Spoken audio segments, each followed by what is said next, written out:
objective of the project was to create an autonomous robot that would play air hockey, including defense and offense. Team AH2 took a rotary linear approach to the problem. We designed an arm in contrast to a shoulder and an elbow joint, like some other teams did. We designed a robot that would spin in a purely theta and a purely R approach. So the way it works is, this is a Tohoku Ricoh motor. It's a low torque, high RPM motor that shoots the paddle out rapidly.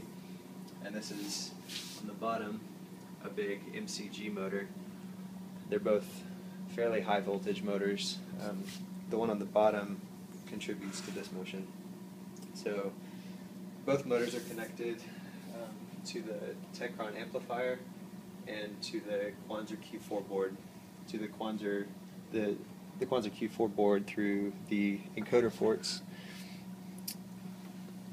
and the amplifier through the alligator clips. And in terms of connections, we start out with the eyes of the system, which are the USB PlayStation Eye camera. It's a high frame rate camera that allows us to see the entire board and where the puck is traveling.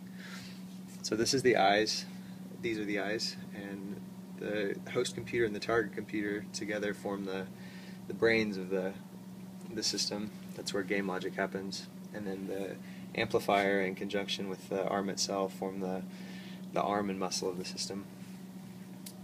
So that's the hardware connection. And as far as the software design goes, we start out with coordinates being reported from Visual Studio, which is running OpenCV Vision Library, to Simulink. It's reporting XY coordinates of where the puck is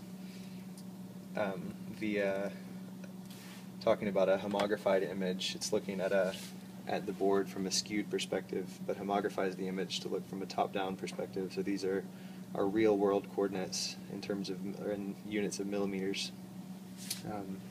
And then MATLAB is where the magic happens. That's where game logic is taking place, and it is talking to Simulink to find out where the puck is and to tell it where to go. There's basic blocking and shooting in the game logic, so that if the puck is traveling towards our goal, then the paddle is told to move between the goal and the puck, and past a certain threshold, or up to a certain threshold, it will block. And then once it passes that threshold, it will attempt to shoot. And so the way it does that is it draws a line from the puck to the opposite goal, moves to a point below the puck on that line, and then moves to a point above the puck on that line, and attempts to shoot it that way, method 1. And then method 2 is, if it can't reach that, it knows it can't reach it, and juts out as fast as it can and just tries to get the puck out of our field of play.